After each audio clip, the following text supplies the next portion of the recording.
A ver, entre las efemérides célebres, la muerte de la Madre Teresa de Calcuta. Teresa de Calcuta o Madre Teresa de Calcuta, monja católica, naturalizada en la India. En 1979, el Premio Nobel de la Paz.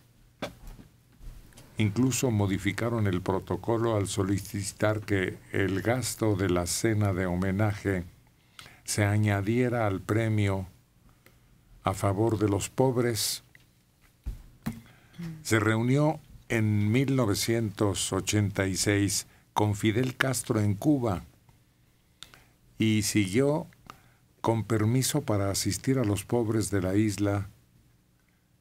Obtuvo también el permiso de Juan Pablo II para construir un centro dentro del Vaticano. El Papa le instó a que realizara sus tareas con menos rigor debido a su cada vez más precaria salud.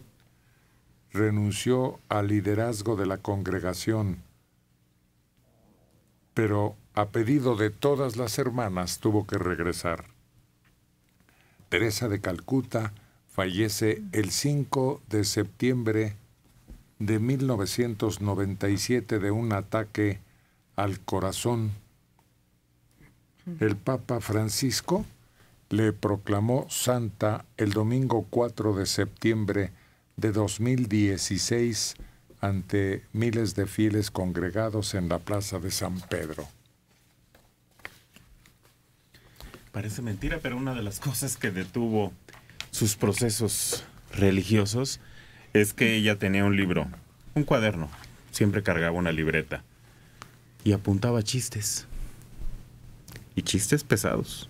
Tenía chistes colorados. Y la tuvieron que esconder.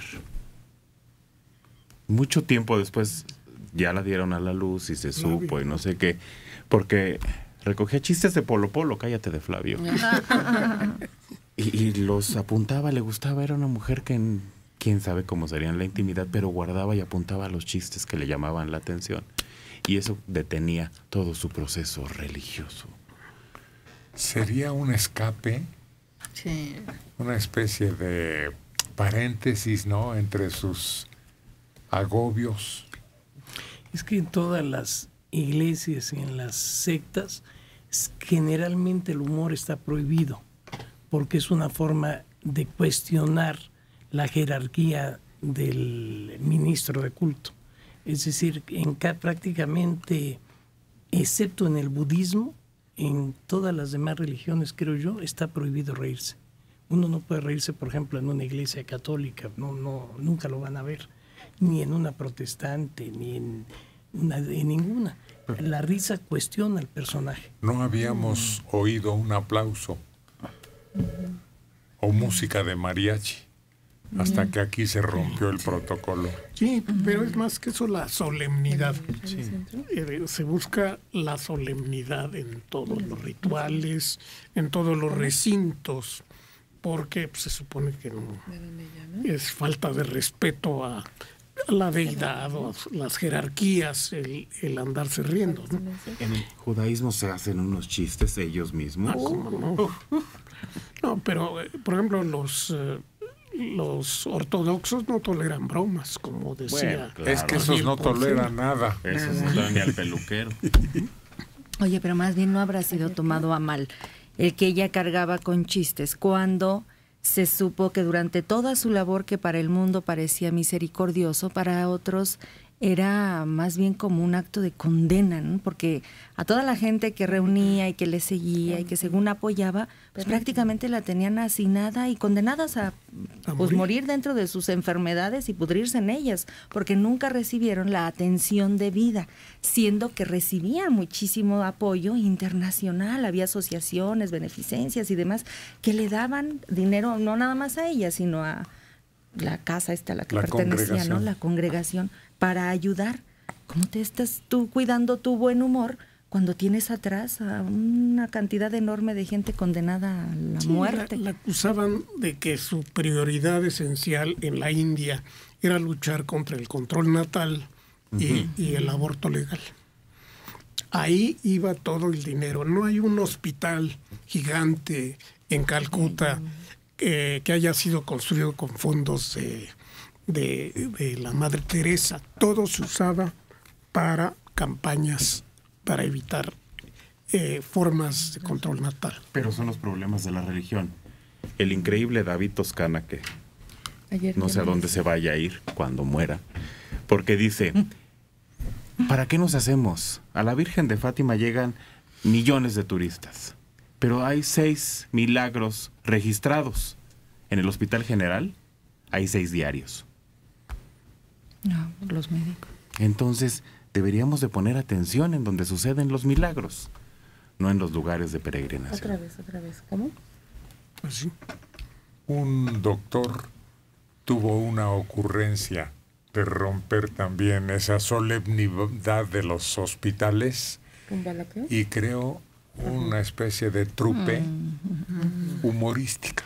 Que vienen cada 15 días, 8 días aquí al hospital, en el Hospital General, y vienen todos disfrazados de payasos y son sensacionales. La Clínica de la Risa, y acuden a diferentes albergues, sobre todo con niños con enfermedades terminales.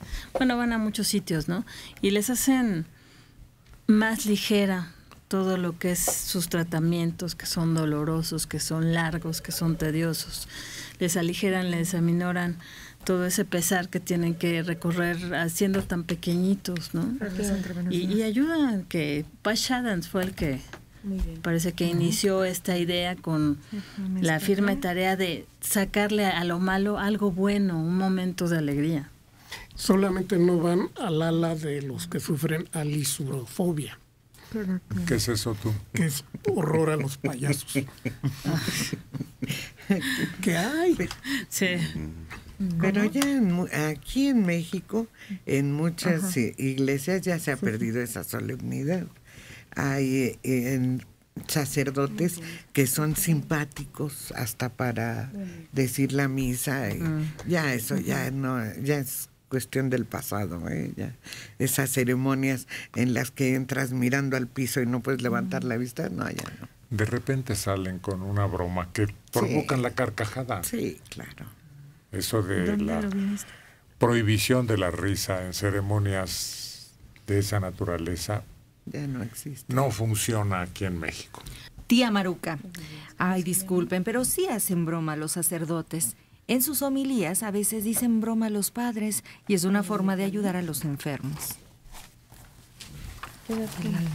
Qué bueno que el humor a veces derrota la solemnidad o la depresión, el aislamiento, y ojalá que pudiéramos hacerlo con la niñez, el sentido del humor.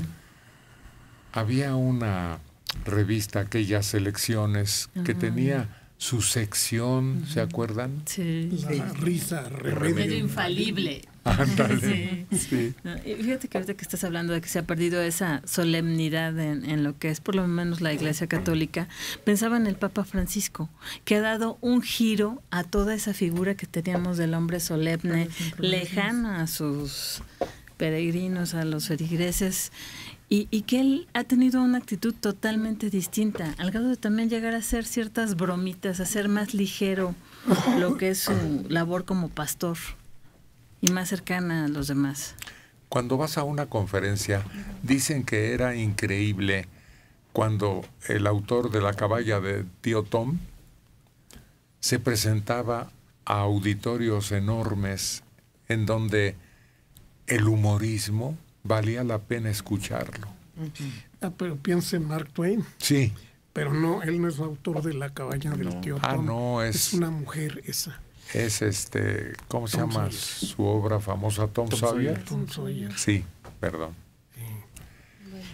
Sí, la otra fue muy importante porque pues inicia todo el movimiento abolicionista del esclavismo. La convivialidad. Así es, inicia toda Exalta. la conciencia de que eso debería terminar. Algo quería decir Soledad Vega Correa. Sí, la autora de La cabaña del tío Tom es Enriqueta Becker. Ah, Sí, gracias. y ahí es donde sale el prototipo del villano.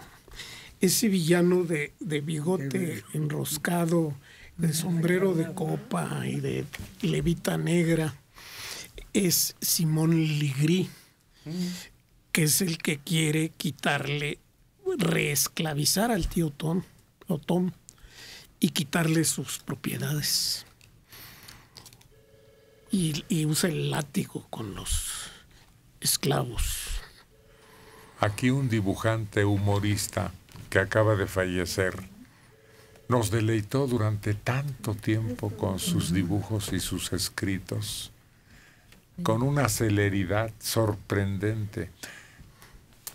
Hay una serie de dibujantes ahora caricaturistas que han perdido la chispa,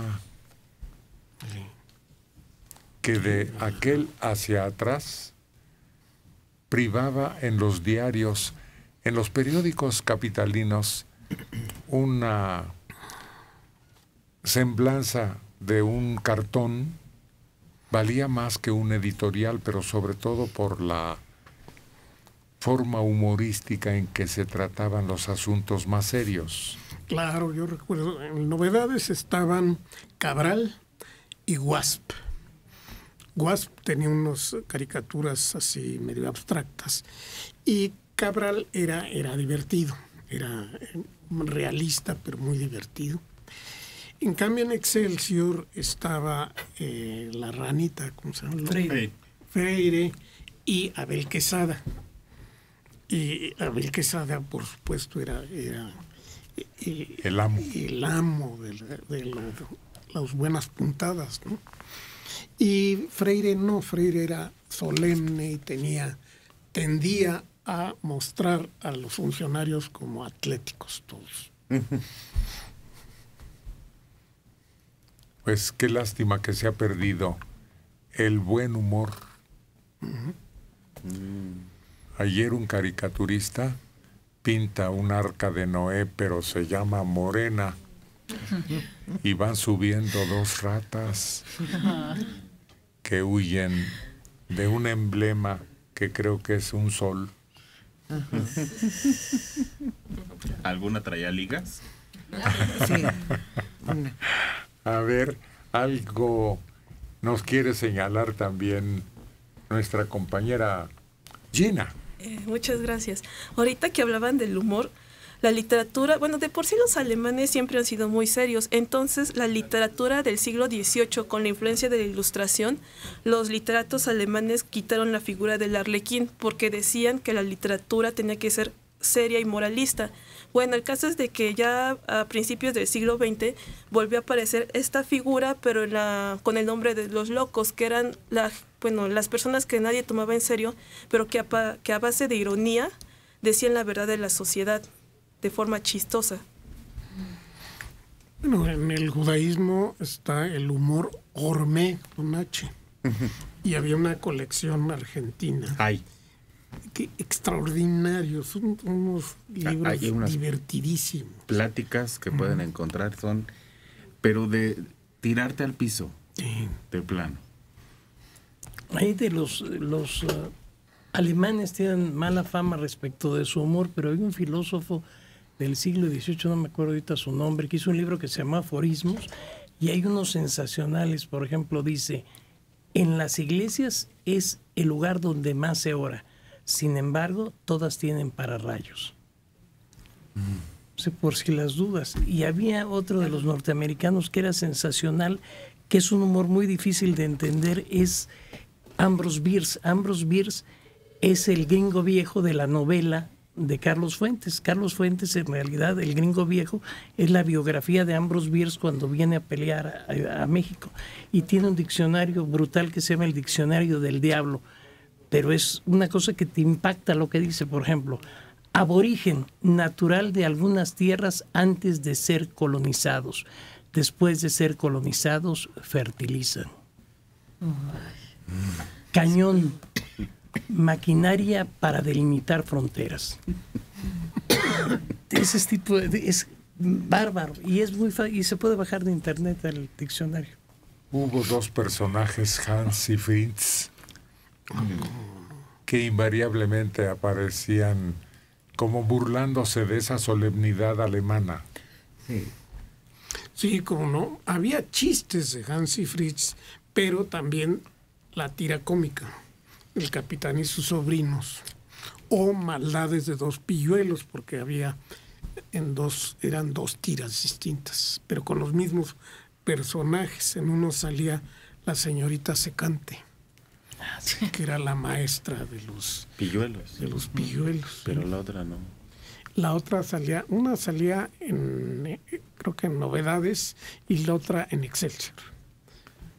Había un escritor que tenía una serie de novelitas fáciles de leer, Jardiel Poncela. Sí, tremendo. Que sigue manteniendo, a pesar de que ya hace muchos años que falleció, la caricatura de la vida diaria. Sí. No, hay unas obras muy profundas de él, sobre todo la Tournée de Dios, que es cuando Dios, no Jesucristo, Dios Padre, regresa a la tierra o viene de visita a la tierra. Desde luego escoge España para visitarla. Pero visita Italia también. También, pues ahí es donde ocurre el incidente de la Torre de Pisa. De la Torre de Pisa. Sí. Amor se escribe sin H. Espérame en Siberia, vida mía, que Tintán hace una película con la misma historia graciosísima. Sí. Mátenme porque me muero. Esa. Había una vez 11,000 vírgenes. Ándale, sí. En donde de plano deja por los suelos esa pretendida pues pureza, ¿no? Sí. De las mujeres. Ahí sale Lady Sylvia Bloom. Eso es de Amor se escribe sin H. Y tiene 5 cuentos, uno sin la letra A, donde lee uno el cuento y no aparece la letra A, otro sin la letra E, sin la letra I, sin la letra U, y uno muy fácil, más fácil, sin la letra U, que es una dificultad que aborda él.